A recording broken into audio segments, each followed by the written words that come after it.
মাছের তেলে মাছ ভাজা এরকম কথা তোমরা এর আগে শুনে থাকলেও আজকে আমি কিছুটা সেরকম রেসিপি তোমাদের সাথে শেয়ার করব। নমস্কার বন্ধুরা, সিম্পল লাইফের নতুন ভিডিওতে তোমাদের সবাইকে স্বাগতম। আর আজকে দেখো আমি করেছিলাম মাছের তেলের বড়া। তো সেই জন্য আমি দেখো কিছুটা চাল ভিজিয়ে নিয়েছিলাম অনেকক্ষণ আগেই। আর মাছের তেলগুলোকে আমি টুকরো টুকরো করে কেটে নেব।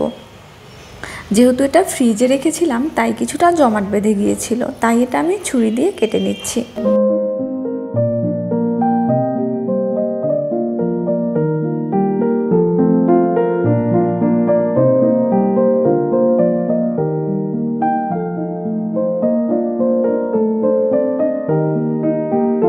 এরকম ছোট ছোট টুকরো করার পরে আমি দেখো একটা বাটিতে কিছুটা পেঁয়াজ কুচিয়ে নিয়েছি।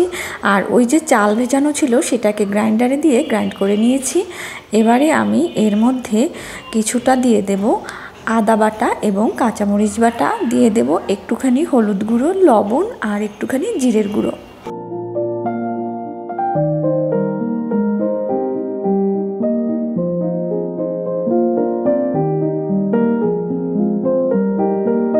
সামান্য একটু জল দিয়ে এবার এটাকে আমি ভালোভাবে মেখে নেব।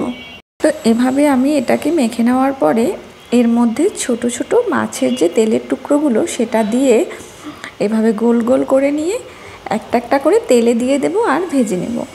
হ্যাঁ, আর এক্ষেত্রে কিন্তু বেশি তেল দেওয়ার একদমই প্রয়োজন নেই, কারণ মাছের তেল থেকেই তেল বের হয়ে যাবে। আর ভিডিওতে কোনো এক্সট্রা সাউন্ড শোনা গেলে সেটা অবশ্যই কষ্ট করে ইগনোর করবে, কারণ আমার বাসাটা রাস্তার পাশে হওয়াতে রাস্তার সকল ধরনের সব টুকটাক শব্দ ভিডিওতে চলে আসে। তো দেখো আমি বড়াগুলোকে উল্টে দিয়েছি। আর এভাবেই আমি মাছের তেলের বড়া ভেজে খাই। খেতে কিন্তু এটা বেশ ভালো লাগে, মুড়ি বা গরম ভাতের সাথে বেশ জমে যায়। ভিডিওটি ভালো লাগলে লাইক কমেন্ট শেয়ার করে তো জানাবেই। আর যারা নতুন দেখছো তারা অবশ্যই আমার চ্যানেলটিকে সাবস্ক্রাইব করে আমার পাশে থাকবে। ধন্যবাদ সবাইকে, টাটা।